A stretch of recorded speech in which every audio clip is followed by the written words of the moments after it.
Good morning, सुप्रभात, वंदे मातरम विद्यार्थी मित्रों। मैं आनंद सर अपने YouTube channel make account easy with Anand sir में आपका हार्दिक स्वागत करता हूं। दोस्तों, आपको पता ही है इस चैनल के माध्यम से मैं आपको अकाउंट और स्टेट दोनों सिखाने की कोशिश कर रहा हूं। तो आप भी वीडियो को अच्छी तरह से शुरू से लास्ट तक देखें और हो सके उतने अधिक से अधिक स्टूडेंटों को शेयर करें, लाइक करें, कमेंट करें, क्योंकि वो हमारे लिए मोटिवेशन का काम करता है। तो स्टेट में दोस्तों हम लोग पाठ 2 रैखिक सहसंबंध ये सीख चुके हैं। आज हम लोग सीखने वाले हैं पाठ 3 रैखिक नियत संबंध। पाठ 2 में जो भी थियरी, विधि वो और पूरे पाठ का रिवीजन, इन सब वीडियो को हमने अच्छी तरह से देखा है। उम्मीद करता हूँ कि आपको अच्छा लगा होगा और आपने पाठ 2 रैखिक सहसंबंध को सीख लिया होगा।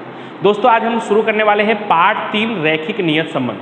तो सब्जेक्ट स्टेट पाठ 3 रैखिक नियत संबंध, जो आपके बोर्ड के एग्जाम में 12 मार्क्स के लिए होगा। आपके बोर्ड के एग्जाम में कितने मार्क्स के लिए होगा दोस्तों? 12 मार्क्स के लिए होगा। और इसका भी फॉर्मेट सेम टू सेम पाठ 2 की तरह ही होगा, यानी कि 1 + 1 + 2 + 3 + 5, 1 + 1 + 2 + 3 + 5, इस तरह के इतने मार्क्स के क्वेश्चन आपके बोर्ड के एग्जाम में पूछे जाएंगे। और आपकी स्कूल की अगर एग्जाम होगी तो ये सब डबल हो जाएंगे, क्योंकि तब तक इतना सिलेबस नहीं चला होगा। यानी तब ये चैप्टर लगभग स्कूल की एग्जाम में तो 25 मार्क्स का होगा। तो बहुत ही महत्वपूर्ण चैप्टर है और आसान चैप्टर है दोस्तों। तो ये जो फॉर्मेट है 12 मार्क्स का, वो किस तरह से है? तो 1 मार्क्स का जो MCQ होगा वो सेक्शन ए में, सेक्शन बी में 1 मार्क्स का एक शॉर्ट क्वेश्चन, सेक्शन सी में 2 मार्क्स के लिए क्वेश्चन भी हो सकता है या तो एक थियरी भी हो सकता है, मोस्ट ऑफली क्वेश्चन पूछते हैं। उसके बाद सेक्शन डी में, उसमें भी एक 3 मार्क्स का क्वेश्चन या थियरी हो सकता है, मोस्ट ऑफली क्वेश्चन पूछते हैं। और सेक्शन एफ में एक 5 मार्क्स का कंपल्सरी एक क्वेश्चन ही होगा। तो इस तरह से सेक्शन ए में एक सवाल, बी में एक सवाल, सी में एक सवाल, डी में एक सवाल, ई में कोई सवाल पार्ट 1 में से नहीं पूछे जाते, यानी इसी चैप्टर में से भी नहीं पूछे जाएंगे। और एफ में एक सवाल पूछा जाएगा। तो इस तरह से ए से लेकर एफ तक सिर्फ सेक्शन ई को छोड़कर बाकी सभी सेक्शन में एक क्वेश्चन इस पार्ट से पूछे जाएंगे। सबसे पहले दोस्तों, आज का टॉपिक शुरू करने से पहले, नियत संबंध को जानने से पहले, हम ये रैखिक नियत संबंध क्यों सीख रहे हैं? क्या रैखिक सहसंबंध से सब काम पूरा नहीं हो जाता? तो दोस्तों, आप अभी तक जो भी क्लास में पढ़कर आए हैं, 8वीं 9वीं 10वीं 11वीं 12वीं, जब तक आपको थोड़ी अकल आ गई है और आप अच्छी तरह से सीखने लगे हैं, तब आपने नोटिस किया होगा दोस्तों कि जब कोई एक वैज्ञानिक कोई खोज करता है तो दूसरे वैज्ञानिक ने जो खोज किया होता है उसकी मर्यादा को वो बताता है कि इसकी मर्यादा यहाँ तक है, इसके आगे ये सफल नहीं हो सकता है, इसके आगे मैंने बताया है।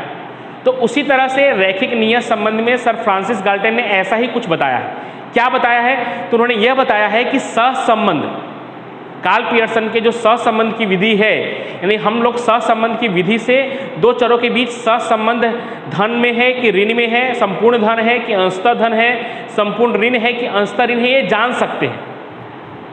जैसे एग्जाम्पल के रूप में कि विज्ञापन खर्च में वृद्धि होती है तो बिक्री में भी वृद्धि होती है, लेकिन विज्ञापन खर्च में अमुक रकम बढ़ने से बिक्री में कितना रकम बढ़ेगा वो हम सहसंबंध से नहीं जान सकते दोस्तों।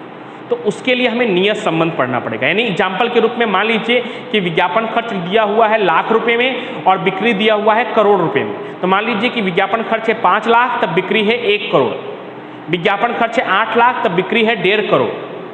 तो विज्ञापन खर्च जब 12 लाख होगा तो बिक्री कितना होगा? हमें यह पता है सहसंबंध के माध्यम से कि 2 बार लगातार बढ़ा है तो तीसरी बार भी बढ़ेगा और इन दोनों के बीच में धन सहसंबंध है। ये हम पार्ट 2 के माध्यम से कह सकते हैं, लेकिन हम ये अंदाजा नहीं लगा सकते हैं कि जब वो 12 लाख होगा तो वो कितना होगा, एग्जैक्ट कितना होगा। तो वो हम पार्ट 3 में सीखने वाले हैं, रैखिक नियत संबंध। तो इसके लिए हमें पार्ट 3 रैखिक नियत संबंध सीखना है दोस्तों। सबसे पहले हम शुरू करते हैं नियत संबंध का अर्थ। नियत संबंध क्या होता है? पार्ट 3 जो रैखिक नियत संबंध है उसको इंग्लिश में कहते हैं लीनियर रिग्रेशन। Linear regression. अब नियत संबंध का अर्थ जानते हैं। 2 सहसंबंधित चलों के बीच गाणितिक या फलनात्मक संबंध को हम नियत संबंध कहते हैं। 2 सहसंबंधित यानी पहले से संबंधित चल हो, 2 सहसंबंधित चल x और y के बीच के गाणितिक या फलनात्मक संबंध को ही हम क्या कहते हैं? नियत संबंध। इनके बीच में कोई गाणितिक या फलनात्मक संबंध होगा तो उसे हम कहेंगे नियत संबंध। उसके बाद है रैखिक नियत संबंध का मॉडल। 1 नंबर के लिए मोस्ट IMP क्वेश्चन है 1 मार्क्स के लिए, वो आप ध्यान रखिएगा। तो रैखिक नियत संबंध का मॉडल पहले किसे कहते हैं और मॉडल का सूत्र क्या है, फॉर्मूला क्या है, वो हम सीखते हैं। तो कार्य कारण के संबंध से जुड़े हुए 2 चल क्या वर्ड है? कार्य कारण। ये कार्य कारण क्या है वो भी मैं आपको समझाऊंगा।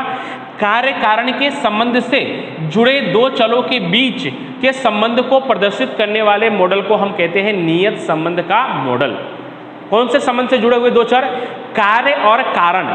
कार्य और कारण से के संबंध से जुड़े हुए दो चरों के बीच के संबंध को प्रदर्शित करने वाले मॉडल को हम कहते हैं नियत संबंध का मॉडल, जिसका फॉर्मूला होता है दोस्तों y बराबर alpha plus beta x plus you. तो नियत संबंध का मॉडल दोस्तों किसे कहते हैं? तो कार्य कारण चर से संबंधित या कार्य कारण चर से संबंधित चर को, उनके संबंध को दर्शाने वाले या प्रदर्शित करने वाले जो मॉडल होता है उसी को हम कहते हैं नियत संबंध मॉडल। देख सकते हैं, मैं फिर से एक बार रिपीट कर रहा हूँ, कार्य कारण के संबंध से जुड़े दो चरों के बीच के संबंध को प्रदर्शित करने वाले मॉडल को ही हम कहते हैं नियत संबंध मॉडल। दोस्तों थियरी इतना कोई पढ़ाता नहीं, मैं किसी की बुराई नहीं कर रहा हूं, लेकिन थियरी इतना डीप में कोई जाता नहीं है। थियरी इसलिए करवा रहा हूं जिससे आपका कॉन्सेप्ट क्लियर हो और साथ साथ में आप थियरी भी याद करते जाइए। बाकी मैं भी आपको सूत्र बताकर डायरेक्ट क्वेश्चन स्टार्ट कर सकता था, लेकिन थोड़ी थियरी जरूरी है। चैप्टर सीखने से पहले वो चैप्टर क्या है, किसका क्या मतलब होता है, वो जानना बहुत जरूरी होता है दोस्तों। अब ये कार्य कारण चर क्या है, तो दोस्तों पहले हम इसे समझेंगे, उसके बाद हम ये अल्फा बीटा एक्स और यू को समझेंगे। तो कार्य कारण चर यानी दो चर है, कार्य चर और कारण चर, जिसमें हम x को कारण चर कहेंगे हमेशा और y को हम कार्य चर कहेंगे। क्या है दोस्तों कार्य कारण चर को हम समझते हैं सबसे पहले। तो कार्य कारण चर में दो है, कार्य चर और कारण चर। तो जो कारण चर है उसे हम x कहेंगे और x यानी निरपेक्ष चर। निरपेक्ष का मतलब होता है जो चर दूसरे पे आधारित न हो, स्वतंत्र हो, उसे हम निरपेक्ष चर कहते हैं। और जो कार्य चर है वो कहलाएगा y, और उसे हम सापेक्ष चर भी कह सकते हैं जो दूसरे पर आधारित हो। इसको हम एग्जाम्पल के माध्यम से समझेंगे तो अच्छी तरह से क्लियर हो जाएगा। वर्षा और फसल की उपज, पहला एग्जाम्पल लिया है मैंने वर्षा और फसल की उपज, और दूसरा एग्जाम्पल लिया है बिक्री खर्च और विज्ञापन खर्च और बिक्री। पहला एग्जाम्पल लिया है वर्षा और फसल की उपज और दूसरा एग्जाम्पल लिया है विज्ञापन खर्च और बिक्री। अब आप ही बताइए कि वर्षा और फसल की उपज में कारण कौन है, किसकी वजह से क्या होता है? फसल की वजह से वर्षा होता है कि अगर फसल अच्छा होगा तो वर्षा अच्छा होगा? नहीं दोस्तों, वर्षा अच्छी होगी यानी जब वर्षा जिस समय अच्छा होगा उस समय फसल अच्छा होगा। वर्षा ठीक ढंग से नहीं होगी तो फसल भी ठीक ढंग से नहीं होगा। यानी कारण कौन है? वर्षा। यानी वर्षा किसी पर डिपेंड नहीं है, वर्षा किसी पर आधारित नहीं है, फसल वर्षा पर आधारित है। तो वर्षा कैसा है? स्वतंत्र है, जिसे हम निरपेक्ष चर या कारण चर कहेंगे। तो ये मैंने लिखा है वर्षा जो है वो निरपेक्ष या कारण चर है, जिसे हम x से दर्शाएंगे, वो किसी पे डिपेंड नहीं है। जबकि फसल की उपज यह सापेक्ष चर या कार्य चर है, जो कारण चर पर यानी निरपेक्ष चर पर क्या है? डिपेंड करती है, उसे हम y से दर्शाएंगे। एग्जाम्पल में पूछते हैं कि कार्य कारण चर का कोई एक उदाहरण लिखिए, तो उस समय आपको लिखना होगा वर्षा और फसल की उपज। पहले उदाहरण हो गया, उसमें जो वर्षा है वो कारण चर यानी जिसको निरपेक्ष चर x कहेंगे, और जो फसल की उपज है वो कार्य चर जिसे हम y कहेंगे या सापेक्ष चर y कहेंगे। तो इस तरह से आप लिख सकते हैं। दूसरा है विज्ञापन खर्च और बिक्री। किसके बढ़ने से क्या बढ़ सकता है? तो विज्ञापन खर्च से बिक्री बढ़ सकता है। तो विज्ञापन खर्च जो है वो कारण चर कहलाएगा और निरपेक्ष चर कहलाएगा। कारण चर और निरपेक्ष चर दोनों एक ही बात हुआ दोस्तों। तो विज्ञापन खर्च को ही हम कारण चर और निरपेक्ष चर x कहेंगे, जबकि बिक्री को हम कार्य चर सापेक्ष चर y कहेंगे। तो इस तरह से जो मेन होता है, जो स्वतंत्र होता है, जिसकी वजह से दूसरा चर में प्रभाव हो रहा होता है, जो मेन चर होता है उससे जो स्वतंत्र चर होता है उसे हम कहते हैं कारण चर और निरपेक्ष चर, जिसको हम x से दर्शाने वाले हैं। और जो आधारित होता है दूसरे चर पर उसे हम सापेक्ष चर, कार्य चर, जिसे हम y से दर्शाएंगे। तो याद रखिएगा दोस्तों, कारण चर और निरपेक्ष चर जिसे हम x कहेंगे, जैसे कि फसल और वर्षा की फसल की उपज, और वर्षा में निरपेक्ष चर कौन है? कारण चर, तो वर्षा है, और फसल की उपज क्या है? सापेक्ष चर है यानी कार्य चर है। और विज्ञापन खर्च और बिक्री में विज्ञापन खर्च कारण है और बिक्री कार्य चर है। तो इस तरह से इसको एक दो बार अच्छी तरह से और समझ लेंगे तो आपको क्लियर हो जाएगा। उसके बाद नियत संबंध का मॉडल देखते हैं, y बराबर alpha plus beta x plus you, जिसमें अल्फा और बीटा जो है वो और u जो है, अल्फा बीटा और u जो है वो अचलांक है, जिसकी कीमत बदलती नहीं है। Alpha plus beta plus you, alpha plus beta x plus you में अल्फा बीटा और u जो है वो अचलांक है, x जो है वो निरपेक्ष या कारण चर है, और y जो है वो सापेक्ष या कार्य चर। तो नियत संबंध का मॉडल भी आपको एक नंबर में पूछते हैं कि नियत संबंध का मॉडल लिखिए, तो उस समय भी लिखना होगा आपको y बराबर alpha plus beta x plus you, और फिर नीचे लिखना पड़ेगा अल्फा अचलांक, बीटा अचलांक, u अचलांक, x जो है वो निरपेक्ष चर, y जो है वो सापेक्ष चर। तो इस तरह से आपको दर्शाना होगा। तो ये हमने क्या सीख लिया, नियत संबंध का अर्थ, नियत संबंध का मॉडल, कार्य कारण चर या सापेक्ष निरपेक्ष चर को हमने सीख लिया। ओके, अब अगला टॉपिक है रैखिक नियत संबंध, जो हमारे पाठ का नाम है रैखिक नियत संबंध का अर्थ। रैखिक नियत संबंध क्या है, तो नियत संबंध की तरह ही उसका अर्थ है कि दो सहसंबंधित चरों के बीच गाणितिक फलन द्वारा दिए गए निरपेक्ष चर x की सहायता से सापेक्ष चर y का अनुमान प्राप्त करने की जो विधि है उसी को हम कहते हैं रैखिक नियत संबंध। दो सहसंबंधित चरों के बीच गाणितिक फलन कि जिसके द्वारा दिए गए निरपेक्ष चर x, यानी आपको सवाल में x की वैल्यू दी होगी, दिए गए निरपेक्ष चर x के मूल्य पर से सापेक्ष चर y के मूल्य के अनुमान प्राप्त करने की जो विधि है उसी को हम कहते हैं रैखिक नियत संबंध। तो इसको छोटे छोटे भागों में याद करने की कोशिश करते हैं। तो रैखिक नियत संबंध क्या है, तो दो सहसंबंधित चरों के बीच का गाणितिक संबंध। पहला लाइन क्या याद रखना है, दो सहसंबंधित चरों के बीच का गाणितिक संबंध जिसकी सहायता से